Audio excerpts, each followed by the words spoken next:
John, the show is usually live, but today we're live without a net. Do you want to explain to our viewers exactly what that means?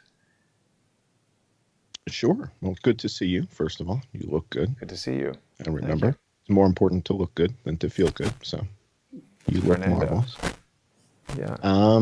Normally when we do the show, I prepare a big deck of materials. Usually it's about 50 or 60 slides. Sometimes it's 80 or 90. And we go through them in the pre-show and then the show that we do for patrons and Subscribe Star folks, Patreon and Subscribe Star. But I think we've reached a point with this investigation where, I mean, for the most part, I feel like we kind of have solved the case. I think we know what's happened. I think we know how it happened. I think we've figured out the modus operandi. And at this point, I sort of feel like it's case closed. I think we know what has happened here. And now it's a question of, well, what's going to happen as a result? So rather than preparing a whole bunch of materials, I thought it might be interesting in this show to show the audience how to do it. Where do I go to get the stuff? How do I get the stuff? And could you guys do it yourselves? All right, so if something were to happen to me, would you be able to reproduce everything that I've put together? And the answer is yes. There's nothing that sophisticated about what I've done.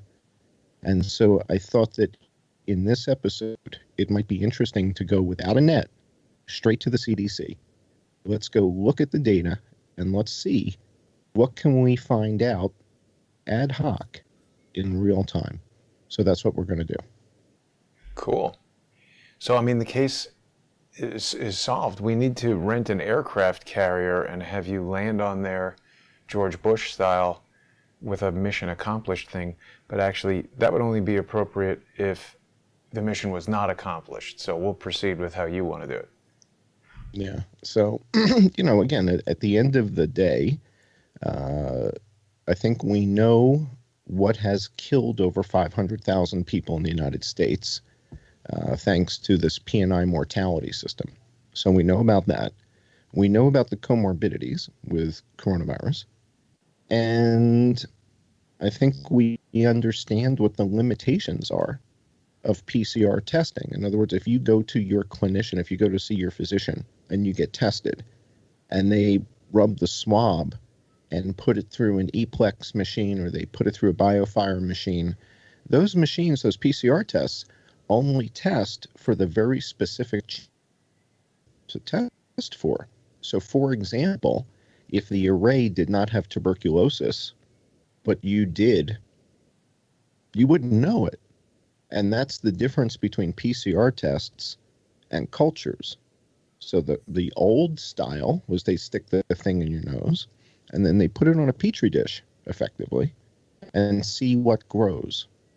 And from John, that, they determine. I should mention, sorry to interrupt, but people can get the in-depth analysis on that from last week's show. People can also watch all of our YouTube previews. They're simulcast on the John E. Hoover YouTube channel. So a lot of people have been watching that episode. Sometimes the names differ on the John E. Hoover channel. I like to name things Crony Awards and things like that of my own accord. John frequently has different names for the files. Now, wait a minute. Are we not having the simulcast play? Oh, no, it is. So people can watch the simulcast right now. We've got over 65 viewers on there. And if you're not yet subscribed to the John E. Hoover YouTube channel, you can go over there. John's got a lot of other videos that he does in addition to these simulcast videos that we do together. And, the other thing I want to tell people, John, is that it's a great opportunity for people to become sponsors on subscribestar.com. You can find John on there at his usual handle there, I am John Cullen, and the shows are also available on patreon.com/IamJohnCullen. I've been encouraging people to migrate over to Subscribestar. You and I have been in close communication about this, John. There's been an eye-opening experience going on as far as how these type of video playback websites work. And again, I mean, it goes to the sinister activity of YouTube by creating such a robust platform that's become the de facto standard for streaming media. You know, more people watching YouTube, I would think, than television. They've made it almost impossible for any competitor to come up, because offering as comprehensive of a service that works so well and plays all these different formats at high resolution and everything like that would cost billions of dollars. And what we've been learning from trying to use some of these alternative services, everybody wants us to get off of YouTube, go into other things. It costs a lot of money, and basically Vimeo wanted to increase the bill to crowdsource the truth to such a huge amount to continue using the plan that we were using. It was totally unfeasible. So we've created the Crowdsource the Truth video server, and it's currently only available on subscribestar.com. So people who are sponsoring either I Am John Cullen or Crowdsource the Truth will be able to watch really hundreds of videos in the legacy library. People who remain sponsors with us on Patreon, we're still very thankful. You guys are going to get today's live stream, but you'll notice that everything prior to today has been obliterated by Vimeo. We're working on bringing that stuff back. Yeah, I think it's important for people to understand it's a little bit complicated in that Patreon hasn't done anything malicious.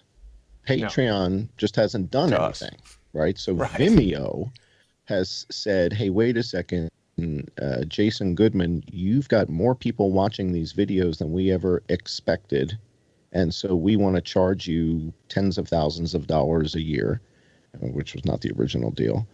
And Vimeo is kind of forcing the issue, and Patreon is kind of stuck in the middle, because you've gone and architected a whole new system that the guys at Subscribestar have whitelisted, right? Is that true? Yes. Like Subscribestar whitelisted it. So Subscribestar actually did something that was very cool, right? Yeah, right. Because I contacted them and said, we're doing this. And they said, okay, well, you know, we need to do whatever to our website to make this new video server acceptable. And they did it right away.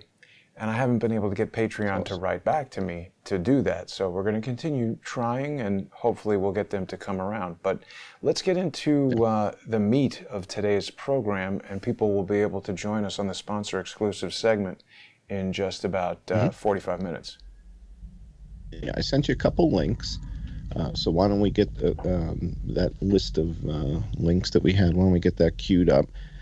I'm sure people in the chat are talking about Joe Biden tripping up the stairs as he was getting on the jet. You know, I just saw a photograph of that recently, you know, just caught it. And like he really fell, like he didn't just stumble. He like fell down. 3 times in a row. Yeah, which isn't good. And then I guess Jen Psaki said that he didn't need surgery or he didn't need medical care, and that's supposed to make everybody feel good. So I think they got a situation. I mean, this isn't going to go much further. Somebody else had articulated, John, that there's really not a U.S. president that we can think of who has projected weakness to our enemies around the world more than Joe Biden has, cognitive and physical. Well, Putin's already challenged him to a debate. And how about a duel? The administration's laughed it off. So Putin says he wants to debate him, and the White House is laughing it off. So, you know, I think most Americans right now are concerned that if they decide to challenge him, what the hell is going to happen? If China decides to invade Taiwan, if Russia decides that, you know, Crimea was just a warm-up, and now they're going to go into Georgia, you know, what's he going to do about it? Maybe they can count the ballots in Georgia. Well, you know, therein lies the problem. And yeah, you've got the video. Yeah, so let's take a look at this. You've got him going up the steps. First of all, he's not walking with vim and vigor. He's dragging his feet, almost as if, you know, I've seen other afflictions where people drag their feet, where they don't lift up their feet as much when they walk. And people in healthcare know what I'm talking about. So, yeah, not good. All right. Then somebody called my attention, and I heard you talking about this earlier in the week in one of your shows when you were walking around in the wind somewhere in California. There was a video of Joe Biden at the White House before he was getting on the helicopter, talking to the press, and people said, hey, wait a second, how did his hand just go in front of those microphones? Was that green screened? And I saw a couple places on YouTube. I think Monkey Works on YouTube was looking at it. But yeah, there was a green screen notion as he was getting on the helicopter and the microphones, and as he was pointing his hand ended up like in front of the microphone. And it sure did look strange to me. So I know Monkey Works covered it 2 or 3 days ago with this green screen issue. It was before he got on the helicopter, so it was out on the lawn. It's an outdoor shot. Is that him? Yeah. That white one, the one from 2 days ago. Yeah. 4 hours ago? 2 days ago. Yeah, it wouldn't be for it. Yes. Yeah. So here's what I want to say about this, because I was looking at it, and it definitely is an anomaly. But I don't know that it's just a simple matter of green screen, and I say that because we've got another angle of President Stupid Joe having that same kind of issue. And, you know, there's an interesting thing that happens, John. There have been a number of different, like, I don't know what Monkey Works is getting to here. Really easily able to find that video. But the point is, there have been certain breakthroughs in visual effects. Like at a certain point, somebody invented the blue screen or the green screen. And before that was commonly known as a visual effects mechanism, like you've described with the magic tricks. When you see that and you're unaware of green screen technology, you would be absolutely amazed by it. Like, I think the first iterations of it were created by a Disney Imagineer named Ub Iwerks, who was one of Walt Disney's most creative and imaginative guys, inventing all kinds of technology for filmmaking. And they used some sort of sodium light at first. It wasn't just a green screen. It was the light reacting with some certain kind of background. And I think what we're looking at in that Joe Biden clip is something like that, something new. There's something going on there that is not immediately obvious. Yes, it does seem like it's visual effects. It doesn't seem like that's something that could happen. But I feel like we're one SIGGRAPH white paper behind knowing exactly what's going on in that clip. And someone, like when they came out with optical flow, that was a new type of technology that's used in visual effects. And if you were not aware of optical flow and the anomalies that it creates, you'd see it and not have a very good explanation for it. That's how I feel right now. I mean, sure, it might be green screen, but there's something else going on there that would explain why from one angle it looks one way and another angle it looks another way. There's something, I would suspect that there's some artificial intelligence visual effects aspect to that. I don't think we need to, necessarily put our finger on it, other than watching the clip, something's up, right? And you're a video expert. I mean, there's not a lot of guys that know more about this stuff than you. And you don't have to explain exactly what it is. You just have to look at it and go, that doesn't really look normal. That looks a little, something happened there. And you don't have to. I would prefer to have a good explanation for it, though. Here, I think we got it right here. So we've got what appears to be a normal-looking image of Joe Biden approaching a bunch of microphones. There you go. You just had it. You just had it. All right. As he points his hand like this, it goes in front of the furry mic. It penetrates. So there it's in front of the mic. The mic is in front of him. It's just very... You're watching this on Bloomberg, right? You're not watching this on some... yeah, that just came from the first thing that brought it up. And Bloomberg's Quick Take logo happens to be the letter R? No. What is their Quick Take logo? It's not the letter R. It's not the letter T. Yeah, it looks like it would Bloomberg. be You're on Bloomberg, letter. right? This is Bloomberg, correct? Yeah, okay, just they checking. Are obviously all right, one more time. Stop. Letter. When he gets his hand like this, you're going to see his hand in front of the microphone, and you can stop the video when you get there. Yeah, the problem is the way I'm configured here in the hotel room makes that quite difficult. Let's see if we can... There you go. There. So this audience of the press is quite clearly... I mean, at first I was like, well, maybe the boom microphone could go behind his hand for a second. Go back one second. There you go. Now click it. How'd they get the boom under his elbow? The fuzzy Yeah, mic no, went it's under his obviously elbow? visual effects. We see a very hard outline on Joe Biden's hand and suit. I'm just Mm-hmm. curious, like, what is going on there? There's some component of that we maybe aren't And quite why? getting. And why? In other words, I said this last week, I've never felt as an American like I need proof of life of the president each week. Yeah. I mean, it's a good question. Why? Because if we have a Joe Biden, I mean, you could find some old guy, strap a mask on him and trot him out there. And if he looked sufficiently like Joe Biden, people would think it's Joe Biden. Even with the mask on, you could devise some elaborate way of Biden speaking while somebody else is there just moving his mouth. It's just very bizarre. I don't know. I don't know why you would need to do that. Yeah, people are telling us to why look was at that the necessary? edges of the mics. This is not a hologram. It's definitely not a hologram. It appears to be visual effects happening in video. But I feel that there's something going on there that is not fully understood. We've done shows where I put the background where I was at Disney World, right? I was at It's a Small World 2-3 weeks ago, right? Yeah. And you were in Orlando, and I threw up It's a Small World behind me. I mean, we can do that in Skype. So I got to imagine the White House has something a little bit more sophisticated than absolutely. Skype. And people are saying that the press is not there. I mean, that would be one reason for doing that, to make it look like he's interfacing with the press. But the fact that there's that mistake in it and it went out, and that we have two different angles, it causes me to believe that there were some people there observing it in real time, because otherwise why would such an obvious mistake go out? I feel like it's some kind of a live visual effect that was planned, and this artifact was not planned.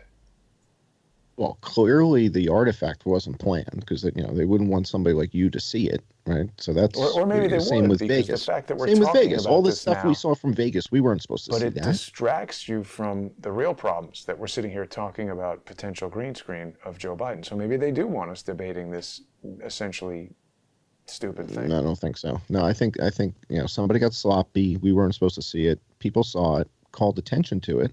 Otherwise, I never would have seen it, right? I saw it because other people called attention to it. Now we're all looking at it together. The question is, why would you bother, even if there was only one or two members of the press corps there to speak with him? So what? Why bother adding all that crap to the video? You know what a pain in the ass it is. I know what a pain in the ass it is. Anybody in the video who's worked with any kind of After Effects stuff or Maya knows to do that after the fact is a pain in the ass. Why would you bother? What are you trying? Well, there's got to be you're trying to show reason. that right, and why?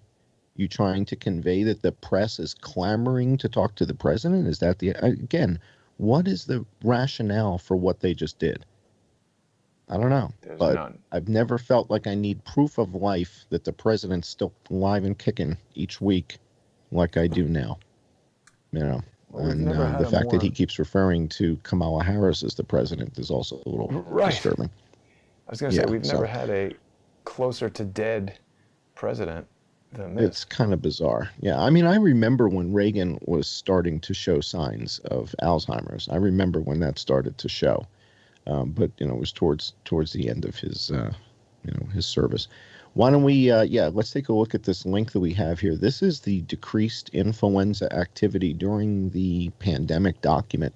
This is the official document from the CDC that documents the decrease in influenza activity in the United States, Australia, Chile, and South Africa. And this was the paper that I based my paper on. So I leveraged this research, I cited this paper, and I cited all the authors in this paper. And I said, yes, they are correct. And there are also other countries that meet the same set of criteria that you guys have laid out here. And so that's what I mean. I built on their research. They documented that there's no influenza in Chile, South Africa, the United States, on Australia, remarkably. And I just piled on and said, yeah, and Austria and Switzerland and Sweden and Norway and Germany and Portugal and Morocco and Egypt, and based on the World Health Organization's flu mart system. And John, so sorry. I was getting... I don't mean to pull you back as you're rolling into the main content, but there's one more thing we should mention before we go into this.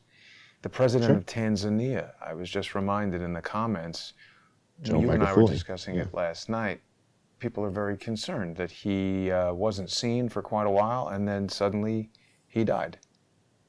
Yeah, he died of a heart attack. So we were saluting him here on the show just a couple weeks ago. And we did a show where we spoke about how New Zealand was given an award by the Lowy Group, Lowy. And the Lowy Group said that New Zealand did the greatest job of managing their way through the pandemic. And in our show, I guess it was just 4 weeks ago, we looked at John Magufuli and we ran clips of him, and he was saying, this is nonsense. You take a steam and you pray, and if the white man's thing was a solution, they would have brought it to us when we had AIDS and HIV. So, and I'm paraphrasing what the guy said. But the net of it is that Tanzania, with a population of roughly 60 million people, had only 21 dead at the time. Yeah. And so he was very vocal. He was not towing the line. Then he disappeared. And now he's dead. How does he disappear? How does the president of an entire country... I mean, I guess we're seeing it now. They said he hadn't been seen. He hadn't been seen for weeks, and they just came out and said he has died. Sorry, John. One more technical issue. People are asking me about last week's episode of on Subscribestar even. So the server right now, the Crowdsource the Truth video server, is undergoing an upgrade. I've been talking for a while about some new features that are going to be coming next week. Those are being added right now, and I do believe when I uploaded our video of last week, I did it at a time that the team was doing something that it's kind of in limbo, so that'll be back hopefully tonight or tomorrow. But there are some changes happening to the Crowdsource the Truth video server. They're going to bring new features, 2x playback speed, and also a new solution for people with low bandwidth connections. So there'll be a high quality version that's even higher quality than what we could offer on Vimeo, and then a low bandwidth version for people with slow internet connections or mobile data connections. But Magufuli, totally gone. Yep. Yeah, very upsetting, right? So this is a leader of a country with 60 million people, Tanzania. He was outspoken about the virus. He only had 21 dead, fewer than New Zealand with a much larger population, and the Lowy Group didn't think he deserved the award, and that's what we talked about on this show. And now he's dead. So any word from the... Rest in peace, Joe Magufuli. Any word from the Nobel people on whether or not your paper will be accepted? Yeah, posthumously, I'm sure. Hopefully not. Yeah. All right, let's keep going. So, yeah, back to your... Rest in peace, Joe. All right, so this was the paper, and the paper was based on CDC research. So I kind of used their research as the cornerstone. And quite frankly, all I did was pile on a whole bunch of other countries making the same observations, that there's no influenza there, using the WHO's system. Wasn't that remarkable, but it was accurate. And I published that paper in October 2020. The next day, the story hit the news that influenza has disappeared from Earth. The Daily News in the UK, the Star, everybody picked it up. I don't know how. I mean, we were goofing when I said it that night on the show, when I published the paper. The next day, the Daily News in the UK, what's it? Daily Star, what's it called? Daily Mail. The Star UK or Daily Mail, yeah. They both picked it up the next day. And Laura Ingraham had this guy on, and he confirmed it. That's in the most recent video that I did on the Johnny Hoover channel. You'll see a Scott clip. Atlas? Who was that confirmed So Laura Ingraham has some guy on who's the president of some like analysis thing, and he's like a data analysis guy. And in the video that I published this past week, there's a clip where she says, this was like the first week of October, second week of October, and she's looking at the numbers because I'm sending her stuff, and she says to the guy, "So what the hell happened to the flu last year?" This John, lost you, John. Yeah, you're back. All right. So she's asking him about last year, this year, comparing it, and he confirms on the show and says, yeah, we're checking it, and there's nothing anywhere. There's no flu. So this story kind of took on a life of its own, and yet the day that we introduced this notion was the day that Netflix launched a show called The Queen's Gambit. And that coincidentally was what I was calling this, was a Queen's Gambit, was the publication of the paper. You lose my audio? Reiterate for people, the Queen's Gambit is a chess move where you sacrifice the queen for a lesser piece and then strike the king, right? Right. So by placing the queen and putting the queen in jeopardy, you're drawing attention to it, because most people don't put their queen in jeopardy. Drawing out the enemy. And in doing so, you're going to create a weakness in your opponent, right? They're going to come out with a bishop or a rook or a knight or something to come and get your queen. And in doing so, you're going to flank them and take them out. So the Queen's Gambit, there's a whole program that launches on Netflix the night that we introduced the paper. And the paper was a Queen's Gambit. And I explained that in an interview that I recorded this week with another doctor. I was fortunate enough to get to interview this week Dr. James Lyonsweiler. And he's the PhD that interviewed JFK Jr. Super Bowl Sunday at halftime. So he did an interview with me, and I was explaining to him the Queen's Gambit and how when I published this paper, the idea was there's really only two conclusions you could come to. One is that influenza is gone, which is what the data shows. And the other is somebody stopped reporting on influenza, which would infer subterfuge or something's wrong. Yeah. So by suggesting that influenza has simply disappeared from Earth, that's not really what I think, but it's the more socially acceptable conclusion. Right. So that's the Queen's Gambit. That's the Queen's Gambit. Clear, I put it out there. We don't think that Netflix produced an entire show and put it out on their programming within one day. That is a coincidence. Totally. Or some conscious thing, but I don't have Netflix. I don't watch Netflix. I don't know. Somebody sent me an email saying, "Did you know that Netflix launched a thing about the Queen's Gambit?" And I was like, "You got to be kidding me." So it's totally coincidental, yeah, but just interesting. So the notion of the Queen's Gambit, the reason I bring it up is it's an award-winning show now. I think everybody says it's great. So, but again, I wouldn't know. But the notion of putting out a sacrificial paper, meaning I put my name on it and sacrifice my reputation, knowing the conclusion is wrong. Because the correct conclusion is one that has subterfuge.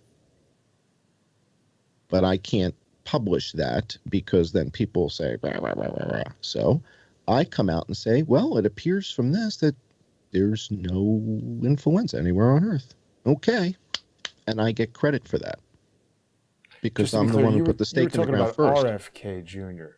before, not JFK Jr. Somebody. I'm sorry. Yeah, Bobby. Yeah. I'm sorry. Yeah.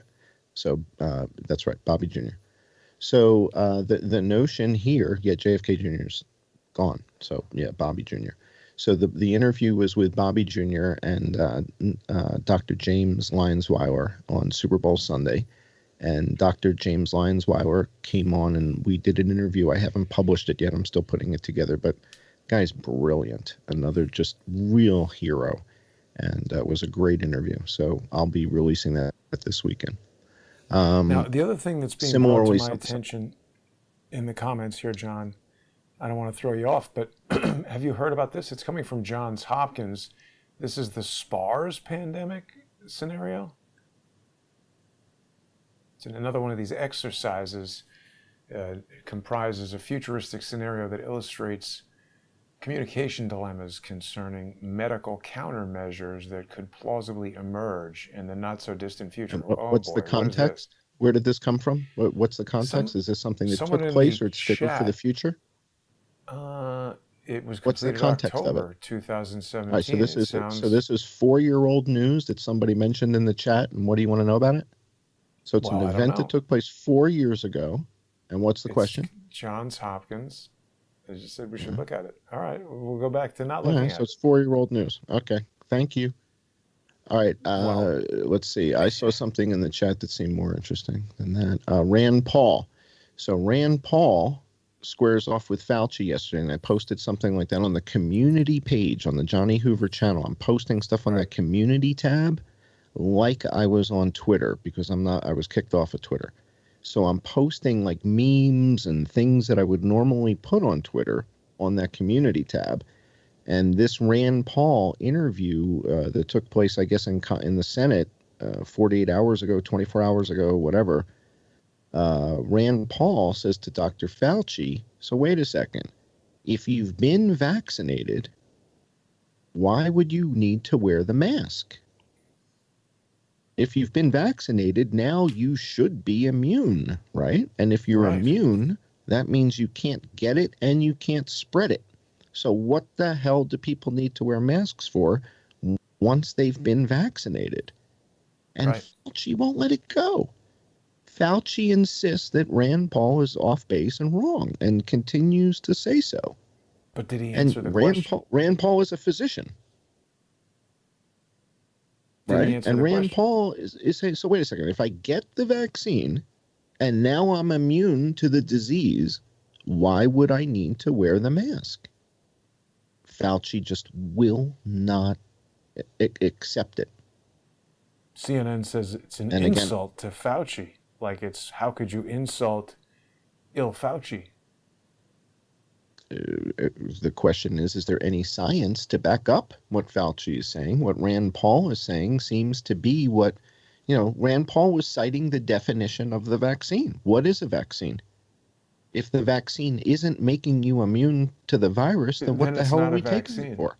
Right. Well, that's an excellent question. And, you might recall that when I started to go down that line of reasoning with Alan Dershowitz, he immediately got very upset and later went on to publish lies, defamatory statements about me, because I believe I was striking at the heart of the deception, which is that if you can fool people into thinking that a Volkswagen is a vaccine, then laws that apply to vaccines can be applied to that Volkswagen. And if you have some sort of plan that involves tricking people into doing something with Volkswagens, perhaps the existing laws for vaccines might be helpful for you. Well, and I think I published a video, I'm not sure if it's still on the channel, I think it may be, where I said, did Alan Dershowitz jump the shark? And that would be on the Johnny Hoover channel. And that was where I basically took your interview with him and I broke it down because he just kept, rattling off all kinds of half-truths and non-truths. And I was like, whoa, slow down, Tiger. Where are you coming from with all this? And it was called, did Dershowitz jump the shark? And I hope it's still up there. Did I take it down? I may have to republish it. Yeah, it was a doozy. There. I took it down. Damn it. All right, I'll have to put it back up. So basically, I broke down your interview with him and looked at, what were the things that he was saying and are they true or not? And he didn't fare well. People, the comments were very, very strong. I'll republish that this weekend. I don't think I can get in trouble with that one. So I'll put that one back up. The other videos that I published this week, people really were paying attention to that whole thing that we did with BioFire and the PCR tests and how they work. And so I put out a couple of videos this week looking at what happened with the test kits. Last week's show, we were talking about a year ago, there was this dearth of test kits. We couldn't find test kits. So I put out a video this last day or two about what happened to the test kits. Why was there such a controversy about test kits? Why were they missing? How did they get contaminated? And was this a story a year ago? And sure enough, it was a story. And people were looking at, where's the test kits? Why can't we get supplies? And everything was PCR oriented. Everything was about PCR tests. And that's the modus operandi. Meaning, if all they had done was do a swab and put it on a culture, then we would have seen what was really growing in your nose. But by doing a PCR test, we have a finite list of things we're going to test for. And I know I'm not going to get hantavirus. I know I'm not going to get rotavirus. And I know I'm not going to get the 1918 Talbot-Burger strain. Because now, John, it's you know, a there's been a lot of BL4 controversy pathogen. About there's Dr. a swab Seuss. in my thingamabob. Yeah. This was one of my favorite books as a kid. Yeah. I love this one. I used to ask Mom to read this to me twice. So this was one of my favorites. But I guess it's racist now. But when I was a kid, we didn't think of this as racist. We thought, it was all good when I was a kid. But I guess now it's racist. So this is one of these memes that makes me jealous that I didn't think of it. But it's a good one. I think it's fantastic. Yeah. I love Dr. Seuss. So everybody's taken up your, it almost seems like this is the backpedaling excuse after you have raised just a question that kind of can't go unanswered. Like, how the hell is nobody dying of the flu? And then they come up with this notion that the flu has been eradicated, and that I think I even heard Fauci say that it's got to do with the mask wearing and the social isolation. Yeah, and that would mean that scientific research is a waste of time. You shouldn't even bother with it. Just guess at solutions and then try those. Well, I love it. So the beauty of the circumstances that we kind of painted them into a corner. So now Fauci is defending my white paper. Wait a second, John. This is amazing. This is a BBC article here saying how COVID-19 is changing the flu. Where did it just go? Yeah. Did you notice in that image? What do you see right here? I see a hand. I see. What are you showing me? Overlay. What is it? I mean, that looks like the 17th letter of the alphabet to me, sitting right there in the middle of the COVID molecule. Yeah. You could. Seems like a subliminal presentation of that by the BBC, who want to convince everybody that. But do you see how much energy is being put into this conversation about what happened to the flu? As if something miraculous happened, and the deadliest virus on Earth is just poof, it's just gone accidentally without even trying. And that's what this video looks at. You haven't heard what?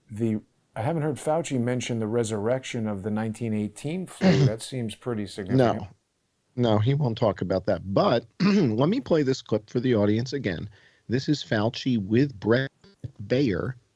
And this is Fauci basically confirming that my paper is correct and there's no influenza anywhere on Earth based on what he's saying to Brett Baer. So here's the clip with Brett Baer and Anthony Fauci. Yeah. And, because of what we're doing with coronavirus, we haven't heard a lot about the seasonal flu. We lose 30 to 60,000 people from the flu. Has that gone down dramatically?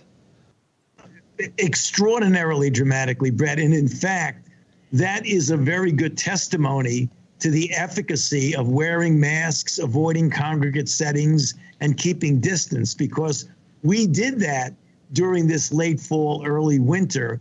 And the level of influenza in the community is remarkably low regarding comparisons to other years. Our Australian colleagues had the same experience during their winter, which is essentially our summer.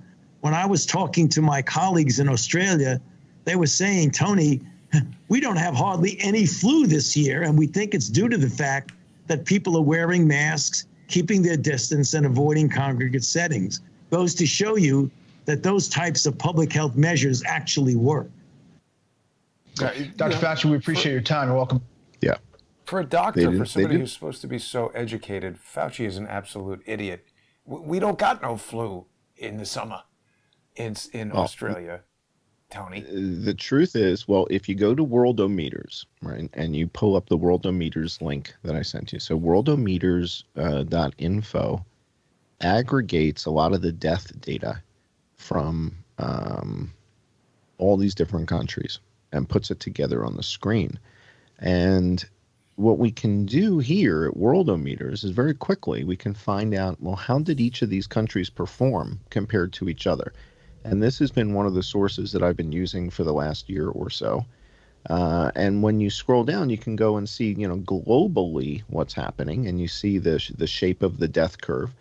But you keep scrolling down, you'll get down to the USA. Keep going down, and you see, and you see all the different countries, and you can sort by any of the columns. So if you want to see who has the most deaths, if you want to see, you click on total deaths. USA 553,000, Brazil 290,000, Mexico 196, right? So you can see who did the best and who did the worst. And if you go back up to the top, you can do it instead of by deaths, you can go out to the right and do it by population. And you can say, all right, let's look at the biggest countries on Earth. And you keep going all the way to the right to population. Just click on population. And that'll put China number 1, India number 2, right? And so now we look at deaths, So and you no see that new China deaths from China. China has only 4,600 dead. Yeah, it's less than Connecticut. So India. These are all the countries that have no deaths. Right. Laos has no one. Right. Keep going. Keep going. Vatican City. There is some sad news. Yeah, we do have some sad news, by the way. Cambodia has suffered its first death. So we now have dead folks in Cambodia that we didn't have. 2 dead in Cambodia. Yeah. Fiji. We had Cayman none Islands. for a very long time. So now, and Mongolia is up to 4. Mongolia was at 2 for quite some time, and now they have 4. Wow. Yeah, when you look at Tanzania. this, 13 dead on the Diamond Princess out of 712. Wow. Tanzania, Joe Magufuli, 21 dead with a population, scroll out to the right, 60 million. What's he have? Go out to the right on Tanzania. Scroll out to the right a bit. Yeah, 60 million. 60 So perhaps million people. steam and prayer 21 dead. are good solutions. And New Zealand has more dead and 5 million people, but they won the award. And I was upset about that, and now he's dead. I'm sorry. There's Singapore, 30 people dead in Singapore. And there's Vietnam, 35. And if you go out to the right on Vietnam. New Zealand only has 26 deaths from all of the pandemic. Wow. But Vietnam, to me, is huge. The fact that Vietnam has 35 dead still. Look at the population of Vietnam. Go out to the right. Vietnam is like 97 million people. Yeah. Yeah, 97.9. 98 million people in Vietnam and 35 are dead. Vietnam is laughing at West Virginia. West Virginia has got way more dead. It really doesn't make a lot of Thailand. sense when you start looking at these different numbers. Only 90 people dead in all of Thailand. And Thailand has 70 million. more people than France. So Wow. with a population that's bigger than France, why are there's 90 dead in Thailand and 90,000 in France? What's that about? How do you explain that? Niger. What about Niger? Nicaragua, Bahamas, Haiti.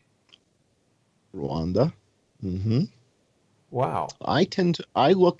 Look at Cuba. Cuba has 387 people dead. Okay. Go out to the right. Look at the population of Cuba. Population of Cuba is 11 million people. That's the same as Ohio. But Ohio's got like 17,000 people dead or something. It's ridiculous. How did Cuba outperform Ohio? Norway, 648 people are dead in Norway. That's it. 648 people in all of Norway. Finland, 805 people, and they're the happiest people on earth, supposedly, the Finns. Now, wait a minute.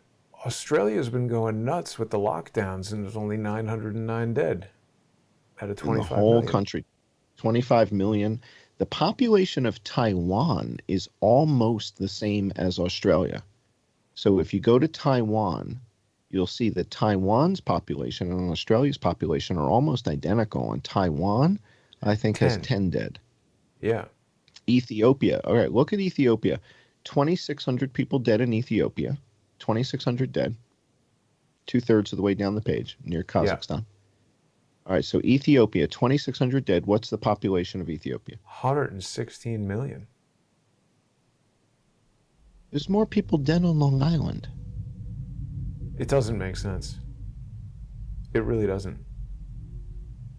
And then, you know, when you consider places like Dominican Republic, how low they are, I mean, those are tourist destinations for Americans. 4,600 in China. Jordan, Saudi Arabia, Bangladesh, 8,600 are dead in Bangladesh. More are dead in Pennsylvania than Bangladesh. It's very bizarre. So this is worldometers.info. And because we can look at population and we can look at deaths, if you can also sort by deaths per million. And very early on in the outbreak, we were pointing at Belgium, and we were saying that Belgium had an unbelievable rate of deaths per million. And we were looking at that, and we were talking about Andorra and how we didn't even know that Andorra was a country. And then I saw an article that from YouTubers are moving to Andorra. I was like, okay, I never even heard of it. Really? Yeah. A whole bunch of YouTubers are moving to Andorra for whatever reason. I don't know why. But their coronavirus death rates are terrible. All right, why don't we go to the next link that I sent you? We're almost out of time. We got to get ready to go to our patron-only thing, right? We've only got a couple more minutes.